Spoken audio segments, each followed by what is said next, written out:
ये जो ट्विटर पे ढोल नगाड़े बजा रहे हैं आप, लगता है कि मोदी जी के कानों तक पहुंचेगी आवाज? बिल्कुल। आपको क्या लगता है कि घर पे हाथों हाथ बैठकर और सोचे कि हमें रोजगार मिल जाएगा और मोदी जी सुन लेंगे, ऐसा कैसे हो सकता है? मुझे लगता है वही असर पड़ने वाला है। मोदी जी को जब किसानों से डर नहीं लगा तो युवाओं से कैसे लगेगा? बड़े सपने देखने चाहिए। वो और छोटे दिखा रहे हैं कि अपने घर के पास रहिए, शाम को माँ बाप के पास जाकर रूखी सो की रोटी खाइए, क्या मतलब होता है? जो लोग अंधभक्ति में फैले हुए हैं उनमें कम से कम कुछ थोड़ा बहुत तो फर्क पड़ेगा और कहीं ना कहीं सरकार के दिमाग में भी एक प्रेशर तो आएगा उनके दिमाग में। नमस्कार, मैं हूं प्रवीण गौतम। दोस्तों, मोदी सरकार की आंखें खोलने के लिए युवाओं ने ट्रेंड चलाया है मोदी रोजगार दो। आज लगातार इस मुद्दे पर युवा ट्वीट कर रहे हैं, लेकिन क्या मोदी सरकार की आंखें खुलेंगी या नहीं? रोजगार दो ट्रेंड चलाया आपने, आपको लगता है कि सरकार के कानों पे कोई असर पड़ेगा? मुझे लगता है वही असर पड़ने वाला है, क्योंकि एक तो वैसे भी वेस्ट बंगाल में इलेक्शन हो रहे हैं, तमिलनाडु में भी होने हैं, तो अभी बीजेपी पार्टी है वो इस एरिया में ज़्यादा बिजी है। वो नहीं ये ध्यान दे रहे कि हाँ भाई यहाँ स्टूडेंट्स क्या चाह रहे हैं। जो अभी एसएससी पे ये जो ट्रेंड चला है मोदी रोजगार दो, मुझे लगता है इससे वही असर होगा। तो युवाओं की ताकत से डर नहीं लगता क्या सरकार को कि भविष्य में महंगा भी पड़ सकता है? आपको ऐसा क्यों लगता है कि नहीं पड़ेगा सर? रोजगार तो मोदी जी ने पहले ही खत्म कर दिया। मोदी जी को जब किसानों से डर नहीं लगा तो युवाओं से कैसे लगेगा? मोदी जी का अगर आपको एक स्टेटमेंट याद हो जो 2015 में दिया था कि उनकी प्राथमिकता है, जो प्रायोरिटी है वो है कि युवाओं को रोजगार दो, तो उस प्रायोरिटी को तो ये बिल्कुल भूल चुके हैं। उन्हें इस प्रायोरिटी से कोई मतलब ही नहीं है। उनका बस अब मेन फोकस रह गया कि हाँ किसी तरह प्राइवेटाइजेशन दिया जाए, बस राजनीति चल रही है, कुछ नहीं चल रहा है। तो प्राइवेट नौकरियों में क्या दिक्कत है आपको? कह रहे हैं कि भी प्राइवेट नौकरी दे रहे हैं, तो क्या दिक्कत है? अभी आपने देखा नहीं कि कोरोना काल में क्या हुआ है, कितने सारे प्राइवेट मतलब जो थे रोजगार जो थे वो खत्म हो गए। प्राइवेट नौकरी एक स्टेबल लाइफ प्रोवाइड नहीं करती, तो इसलिए प्राइवेट नौकरी से ये दिक्कत है। तो हर किसी को तो सरकारी मिल नहीं सकती ना, लेकिन एक ट्राई तो किया जा सकता है ना, और उस ट्राई को भी ये एसएससी ऐसे डील करती है, मतलब कि आप 3 महीने में एक इलेक्शन करवा सकते हो जिसमें 61 करोड़ लोग वोट डाल रहे हैं, लेकिन जहाँ 30 लाख बच्चे पेपर दे रहे हैं उसका रिजल्ट आप 3 महीने बाद दे रहे हो, और वो भी कितना गलत। ये सही चीज नहीं है। आपको क्या लगता है कि जो ट्रेंड चलाया युवाओं ने, इसका मोदी सरकार की सेहत पे कोई असर पड़ेगा? कुछ नहीं, कोई फर्क नहीं पड़ेगा उसमें, क्योंकि उसे मतलब ही नहीं है इस बात से। वो राजनीति में इतना घुस चुके हैं, उन्हें नौकरी किसी को मिले ना मिले उस बात से कोई दिक्कत नहीं। तो ऐसी डिजिटल जो क्रांति है या डिजिटल जो स्ट्राइक है आप लोगों की, उससे कोई फर्क नहीं पड़ना? कुछ नहीं होगा। उन्हें जो करना है वो वही करेंगे। अगर भर्तियां भी निकलेंगी वो होंगे, और उसके बाद अगर सिलेक्शन पे कोई जाएगा वो आगे नहीं बढ़ पाएंगे। अभी एसआई वाले सिलेक्शन हुए थे, एसआई के पता नहीं कौन से वाले हुए थे, शायद सीपीओ का एग्जाम था, उसमें कितने हजार बच्चों के उन्होंने सिलेक्शन होने के बाद में उनकी जो ट्रेनिंग पे नहीं जा पाए, वो वहीं पे रोक दिया, शपथ पत्र पे जाके रोक दिया उनको। अच्छा, अगर मोदी सरकार नहीं सुनती है, चाहे लाखों ट्वीट हो जाए, तो महंगा भी पड़ सकता है क्या भविष्य में? बहुत महंगा पड़ेगा। मुझे तो नहीं लगता कि अगली बार आएगी इस हिसाब से। देखो, काफ़ी टाइम हो गया, सुन तो किसी की है नहीं। मैं यहाँ पे यूपीएससी की तैयारी के लिए आया था 3 साल पहले। उससे पहले मैंने बीटेक किया, तो बीटेक में कहीं जॉब नहीं। नोटबंदी के बाद प्राइवेटाइजेशन आया, प्राइवेटाइजेशन में सब बंदे निकाल दिए गए, तो फिर सोचा सरकारी जॉब कर लेते हैं। तो योगी जी ने बोला कि 1 साल के अंदर हम वैकेंसी दे रहे हैं। तो 3 साल तो हो गए, हर साल दूसरे महीने एक ट्रेंड देते हैं कि हम जॉब दे रहे हैं।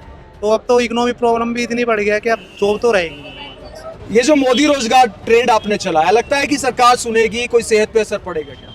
बिल्कुल। हमारी जो सरकार है वो बहरी हो गई है, ठीक है। उसको जगाने के लिए ज़रूरी है कि हम सभी युवा जो बेरोजगार हैं संगठित हों, और वो आवाज़ जो बहुत दूर बैठे हुए हैं, जहाँ तक आवाज़ नहीं पहुँच पा रही है, संगठित होकर ही उन तक आवाज़ पहुँचाई जा सकती है। तो ये जो ट्विटर पे ढोल नगाड़े बजा रहे हैं आप, लगता है कि मोदी जी के कानों तक पहुंचेगी आवाज? बिल्कुल। आपको क्या लगता है कि घर पे हाथों हाथ बैठकर और सोचे कि हमें रोजगार मिल जाएगा और मोदी जी सुन लेंगे, ऐसा कैसे हो सकता है? हमें संगठित होकर कहीं ना कहीं सोशल मीडिया के थ्रू ही हमें आवाज़ तो पहुंचानी होगी। अगर आप सोचो कि हाँ सब सारी बात वो समझ जाएंगे बिना बोले ही, तो कैसे हो सकता है? लगता है कि मोदी रोजगार दो जो ट्रेंड चलाया आपने, मोदी सरकार जागेगी, सुनेगी, क्या आपको लगता है कोई असर पड़ेगा इसका? सर बिल्कुल पड़ेगा, और जो युवा हैं देश के फ्यूचर हैं, ठीक है, और युवाओं का बहुत असर पड़ेगा। और रोजगार जो ट्रेंड चल रहा है ना सर, ये बहुत जरूरी है, और सरकार को सुनना भी चाहिए इसके बारे में, क्योंकि रोज सुनना तो चाहिए, लेकिन सुनेगी क्या? आपको लगता है कि अंतरात्मा से कि भी सरकार सुनेगी या फिर नजरअंदाज कर देगी? सर बिल्कुल सुनेगी, क्योंकि युवाओं की सब सुनते हैं और उन्हें भी सुननी पड़ेगी, क्योंकि युवा इस देश के फ्यूचर हैं। और नहीं सुनेगी तो फिर क्या करोगे बताओ? सर नहीं सुनेगी तो बेरोजगारी आप देख ही रहे किस तरह चल रही है, परेशान है, हताश है, निराश है, सुसाइड रेट बढ़ेगा फिर इस तरह से, क्योंकि लड़के लगभग 5-6 साल से तैयारी कर रहे हैं, 14 तक से लड़के तैयारी कर रहे हैं सर। मैं खुद 2016 का हूँ आया हुआ। मोदी जी कहते हैं कि भाई अपने शाम में अपने घर के आसपास भी रोजगार ढूंढिए, शाम में अपने माँ बाप के पास जाके सूखी रोटी खाइए। क्या सबको ऐसा अच्छा लगेगा? क्या वो अच्छा लगेगा जो नौजवान अपने घर से दूर जाके अच्छे मतलब पैसे बड़े कमाए? सपने Yes, देखना yes. चाहिए। यस, बड़े सपने देखने चाहिए। वो और छोटे दिखा रहे हैं कि अपने घर के पास रहिए, शाम को माँ बाप के पास जाकर रूखी सूखी रोटी खाइए। क्या मतलब होता है? ये जो मोदी रोजगार दो ट्रेंड चला है, लगता है कि सरकार सुनेगी युवाओं की? मे बी सुने, क्योंकि लग तो रहा नहीं है कुछ। ऑलरेडी सैलरी सबकी इतनी कम होती जा रही है और जॉब्स वगैरह तो है ही नहीं। जो मतलब बेरोजगार बैठे हैं सब, एम्प्लॉयमेंट्स ख़त्म होती जा रही है, तो आई डोंट थिंक सो।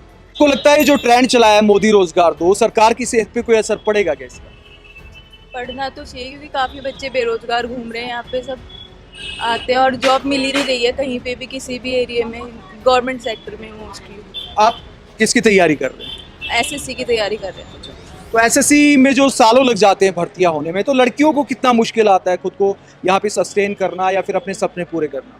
बहुत मुश्किल आती है, क्योंकि फैमिली की साइड से भी सपोर्ट नहीं मिलता है। कुछ होता है कि मतलब लड़कियों को मोस्टली कम ही निकालते हैं बाहर, तो बहुत कम, ज़्यादा दिक्कतें फेस करनी पड़ती हैं गर्ल्स को मोस्टली इस चीज़ में, कि मतलब घर से दूर रह के पढ़ना, तैयारी करना, और उसके बाद भी मतलब मेहनत करने के बाद भी वैकेंसी ना आए, या वैकेंसी आए तो एग्ज़ाम हो, रिजल्ट ना आए, तो काफ़ी परेशानियाँ होती हैं। जो ट्रेंड चला है ट्विटर पे, इससे कुछ मोदी सरकार की सेहत पे असर पड़ेगा? ज़्यादा फर्क नहीं पड़ेगा, लेकिन कम से कम लोगों की आंखों में जाएगा कि सरकार ने कितने रोजगार क्रिएट करे हैं, क्या देश की हालत होती जा रही है। मतलब जागरूकता आएगी, जागरूकता आएगी लोगों में, और कम जो लोग अंधभक्ति में फैले हुए हैं उनमें कम से कम कुछ थोड़ा बहुत तो फर्क पड़ेगा, और कहीं ना कहीं सरकार के दिमाग में भी एक प्रेशर तो आएगा उनके दिमाग में। युवाओं के लिए बदलाव आएगा क्या? युवाओं के लिए कोई ना कोई बदलाव तो जरूरी आएगा। लगता है कि ट्विटर पे ट्रेंड चलाने से बात बनेगी? ट्विटर पर बात चलाने से तो बात बनती है, उनको पता चलेगा न्यूज़ पर, क्योंकि आज का ज़माने में सोशल मीडिया का बहुत बड़ा इफेक्टिव रोल है, तो हमें लगता है कि उससे बहुत कुछ आगे बढ़ेगा। पर मोदी जी सुनेंगे आपको लगता है ये ट्रेंड, या नजरअंदाज कर मोदी जी जाएंगे? ने तो किसी की सुनी ही नहीं है। मोदी जी तो तानाशाही की राज ला दिए हैं। हम हमारे जो किसान भाई हैं उन्होंने भी तो बहुत कुछ किया, पर उनकी भी नहीं सुनी गई। हम भी कर रहे हैं, शायद उनकी भी हमारी भी नहीं सुनेंगे। यही बात है, अब वो भगवान जाने सुने या ना सुने। तो आपने युवाओं की बात सुनी, जो साफ चेतावनी दे रहे हैं कि सरकार अहंकार में ना रहे। अगर सरकारी भर्तियों को जल्दी पूरा नहीं किया गया और प्राइवेट जॉब्स क्रिएट नहीं किए गए और बेरोजगारी के मुद्दे को गंभीरता से नहीं लिया, तो अहंकार सरकार को भारी भी पड़ सकता है। आप युवाओं के ट्रेंड चलाने पर क्या सोचते हैं? क्या मोदी सरकार इस बारे में गंभीर होगी या फिर नजरअंदाज कर दिया जाएगा? कमेंट बॉक्स में अपनी राय जरूर दें। धन्यवाद।